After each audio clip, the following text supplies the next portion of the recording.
భాద్రపద శుద్ధ పౌర్ణమి రోజున అనగా సెప్టెంబర్ 7వ తేదీన శతభిష నక్షత్ర పూర్వభాద్ర కుంభరాశిలో గ్రహణం సంభవిస్తుంది.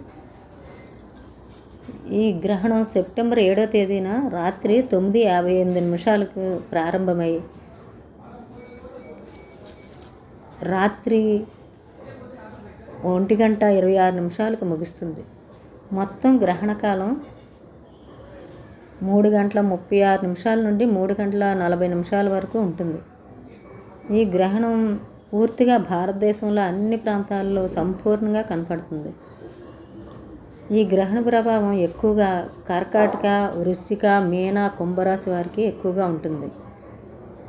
మిథున రాశి, తులరాశి, సింహరాశి, మకర రాశి వారికి గ్రహణ ప్రభావం మధ్యస్థంగా ఉంటుంది.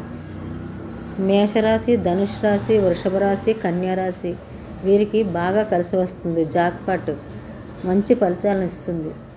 చెడు ఫలితాలు కూడా దారి ఇస్తుంది. కొంచెం జాగ్రత్తగా ఉండాలి. ఈ చంద్రగ్రహణం సెప్టెంబర్ 7వ తేదీన రాత్రి ప్రారంభం అవడానికి ముందు 9 గంటల ముందు సూతకాలం ప్రారంభం అవుతుంది. మధ్యాహ్నం 12:57 సూతకాలం ప్రారంభం అవుతుంది. అప్పటి నుంచి ఏమీ తినకపోవడం మంచిది. లేదా పెద్దవాళ్ళు, ఆకలికి ఉండలేని వాళ్ళు, అలాంటి వారైతే సాయంత్రం 6 గంటల లోపు తినాలి. 6 గంటల తర్వాత అస్సలు తినకూడదు. సోమవారం ఉదయం గ్రహణం సమయం అయిపోయిన తర్వాత సోమవారం ఉదయం లేచి తలకు స్నానం చేసి శివాలయంకి వెళ్ళి ప్రదక్షిణలు చేసి నవగ్రహాల చుట్టూ 9 ప్రదక్షిణలు చేసి మనకి పంతులు గారికి 2 కేజీలు బియ్యం, తెల్లని వస్త్రం, దక్షిణ తాంబూలాది దానం ఇవ్వాలి. అలా చేస్తే దోషం ఏమైనా ఉంటే పోతుంది. లేదా కేజీంపావు మినుములు, కేజీంపావు బియ్యం, వెండి చంద్రబింబం, రాగి పాత్ర, నల్ల నువ్వులు ఇచ్చి ఎవరికైనా అన్నదానం చేసినా మంచిదే. దత్తాత్రేయ చరిత్ర పారాయణం చేసుకుంటే చాలా మంచిది. గ్రహణ దోషం ఏమైనా ఉంటే పోతుంది. మన ఇంటి ద్వారం గడపకు 2 వైపులా దర్భా కొంచెం నువ్వులు కూడా అటు ఇటు వేయాలి. ఈ చంద్రగ్రహణం ఎరుపు రంగులో ఉంటుంది కనుక దీన్ని రెడ్ మూన్ అని కూడా అంటారు. ఈ చంద్రగ్రహణ ప్రభావం ఎక్కువగా శతభిష, పూర్వభాద్ర వారికి ఎక్కువగా ఉంటుంది. వాళ్ళు మాత్రం తప్పక ఏమైనా హోమాలు కానీ, పూజలు కానీ, అభిషేకాలు కానీ చేయించుకోవాలి. నవగ్రహ ప్రదక్షిణలు చేసుకుంటే వారికి దోషం పోతుంది.